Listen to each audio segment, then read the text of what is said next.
All right, part two. Okay, so she makes it clear very early on that it's postpartum depression.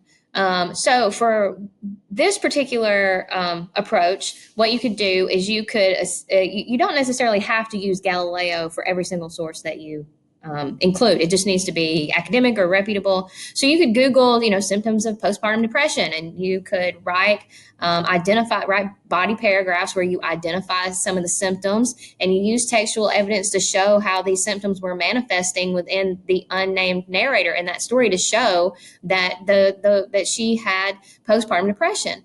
And then you could talk about how her improper diagnosis and improper treatment actually led to her ultimate demise. And there again, you could bring in sources talking about what's the proper way to diagnose postpartum depression, what's the proper treatment for postpartum depression, and show and use textual evidence to show how these were not done properly in this woman's case, which ultimately led to her mental breakdown.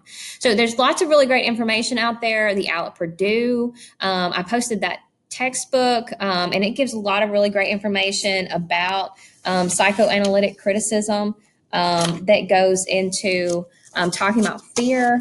That's kind of an easier one to do as well. Talking about the fear of abandonment, fear of betrayal, low self-esteem, insecure, unstable sense of self.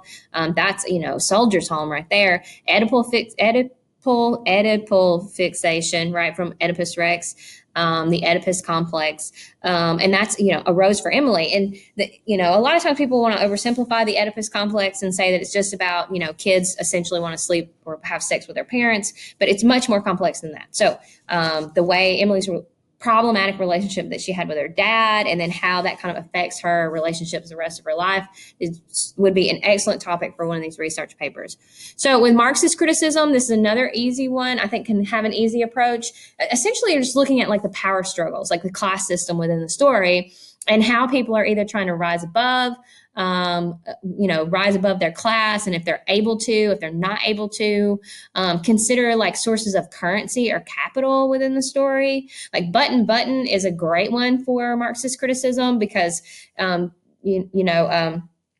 Norma and her husband aren't really poor, but they seem to be kind of lower middle class. They're renters, and she wants them to like come up in the world and have more money and own a house and all of this great stuff. But she wants to, when she's offered essentially this get rich quick scheme, she wants to take it. She wants to seize that opportunity. And then she also uses the class structure within the household. So, she's supposed to be submissive to her dominant husband, and she uses food as a capital to try to gain his good opinion and get him to agree with her.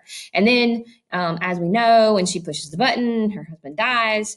And then, obviously, her attempt to come up in the world is not necessarily successful. I mean, she does get the money, but now what? So the fact that it has a sad ending, well, we assume she gets the money, she might not. Anyway, reaffirms the idea that, that class mobility is really not very possible. A Rose for Emily is another one that really deals with class. You've got Emily, who used to be, aristocratic, and then she's not anymore. And you've got Homer Barron from the North, who's like blue collar worker. You have the African-American who works in her household.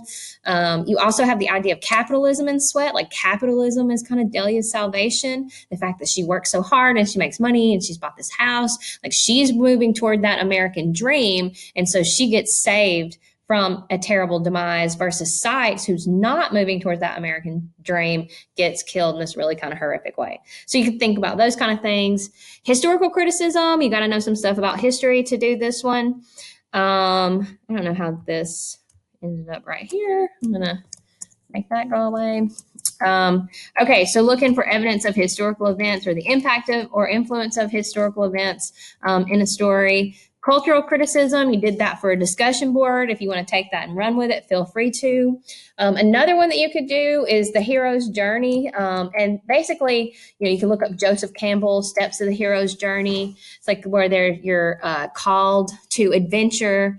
And for the main character in this story, it's when she's looking at the trees and realizes the time has come for her to live for herself because now her kids are grown. And then she goes on a journey to the library. Her quest is to return those books. And then she faces her, the obstacles she has to overcome. She has to get past her ex-husband, and survive that conversation. And she even says like how she feels like she's